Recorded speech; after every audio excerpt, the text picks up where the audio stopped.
What's up mga idol? Coach Team, may inamin after manalo kontra Blackwater.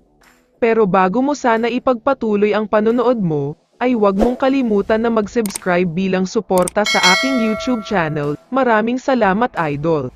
Ito na ang isa sa laban na pinakahinihintay ng lahat ng mga fans, dahil ito na ang araw ng pagbabalik ni Jaime Malonzo. First quarter pa lang ay ipinasok na agad siya ni Coach Team, kaya sobra talaga ang sigaw ng mga Ginebra fans. Mukhang nakakondisyon talaga ang katawan ni Jaime, medyo dahan-dahan pa siya sa pagkilos niya. Pero gigil na gigil talaga siya kapag hawak niya ang bola. Nakagawa pa siya ng dunk dito kaya sobrang saya talaga ng lahat. Sa first half ay walang gaanong special na nangyari dito. Dahil madaming turnovers at mintis ang parehong team, wala sila halos na ipapasok sa game na ito. Kaya naman low scoring talaga ang nangyari sa parehong koponan. Pero sa third quarter naman, ramdam ng lahat ang intensity sa laro ng Ginebra. Dahil sobrang init talaga nila dito, walang nagawa ang Blackwater para mapigilan ang Ginebra, kaya naman lumobo na ang kalamangan nila.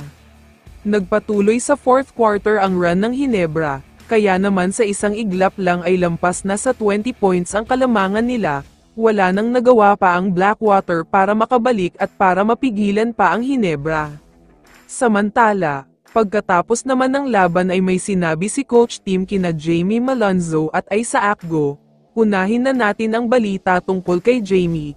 Ayon kay Coach Team ay sana daw hindi na siya magkaroon pa ng injury.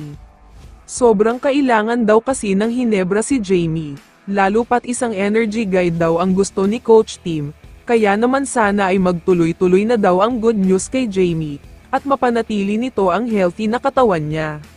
Pero ang isa pa sa sinabi ni Coach Team ay si Isaac Go. Ayon sa kanya ay wala pa rin daw talagang timeline ng pagbabalik si Go, hindi pa daw talaga ito okay, at wala pa siyang clearance mula sa doktor para makapaglaro. Ayon kay Coach Team, hindi daw niya inaalis ang posibilidad na gumawa ng trade ngayon, dahil nga may hinahanap pa silang player, hindi rin daw malabo sa ngayon na bitawan na si Go, lalo pat hindi na naging maayos ang injury niya.